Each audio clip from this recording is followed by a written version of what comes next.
মহাবিশ্বের মালিক এই বাংলাদেশে কে ক্ষমতায় থাকবে না সেটাও নিয়ন্ত্রণ করে আমি দেখেছেন। আশুলিয়ায় 6 বা 8টা ছাত্রকে যখন হত্যা করা হয়েছে, পুলিশ তাদেরকে নিয়ে একটি ভ্যানে উঠিয়ে তাদের নিয়ে আগুন ধরাই দিয়েছে, থানা কম্পাউন্ডে নিয়ে আগুন ধরাই পুড়িয়ে দিয়েছে, ছাই করে দিয়েছে।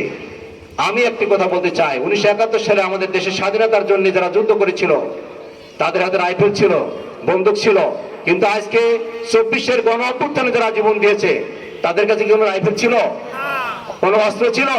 তাদের কাছে কোনো অস্ত্র ছিল না, তাদের কাছে জীবন ছিল। তারা পুলিশের গুলির সামনে বুক পেতে দিয়েছে, মাথা পেতে দিয়েছে, গুলিবিদ্ধ হয়ে শত শত ছাত্র শাহাদাত বরণ করেছে এবং প্রায় 40,000 ছাত্র আহত হয়েছে, হাত হারিয়েছে, পা হারিয়েছে। তাদের এখনো তারা শত শত ছাত্র বিভিন্ন হাসপাতালে চিকিৎসাধীন অবস্থায় রয়েছে।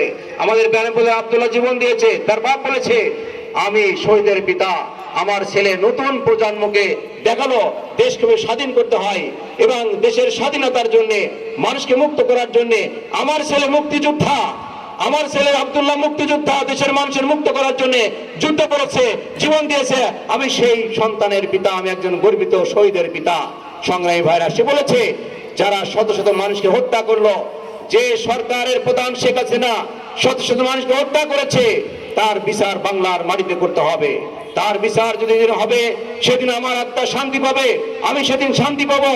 এই শত শত শহীদদের রক্তের বিনিময়ে যে বাংলাদেশের স্বাধীনতা আনলো এবং তাদেরকে যারা হত্যা করলো, সে হত্যাকারীদের বিচার বাংলাদেশের অপরাধ ট্রাইব্যুনালে শুরু হয়েছে, আপনারা দেখেছেন।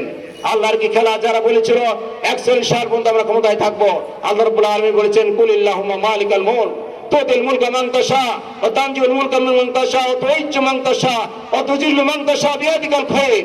আল্লাহ রাব্বুল আলামিন তার প্রিয় নবীকে বলে দিলেন, হে নবী তুমি জানিয়ে দাও যে মহাবিশ্বের মালিক হচ্ছেন আমি, তোমরা না বা কেউ না, আমি মহাবিশ্বের মালিক।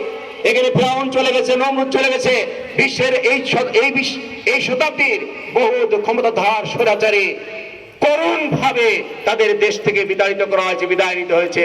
ঠিক বাংলাদেশে যারা ক্ষমতাকে পাকাপোক্ত করার জন্য ক্ষমতায় জনগণের ভোটের অধিকার রোধ করেছিল, সেনাবাহিনীকে ধ্বংস করেছিল, দেশের সকল বাহিনীকে দলীয়করণ করেছিল, আল্লাহ রাব্বুল আলামিনকে কি দলীয়করণ করা যায়? আল্লাহ রাব্বুল আলামিনকে দলীয়করণ করা যায়? যদি তাদের ক্ষমতা থাকতো তাহলে সেটাই তারা করতো। আল্লাহ রাব্বুল আলামিনকে দলীয়করণ করা যায় না। আল্লাহ দেখালেন যে আমি আছি, মহাবিশ্বের মালিক এই বাংলাদেশে কে ক্ষমতায় থাকবে না সেটাও নিয়ন্ত্রণ করে আমি।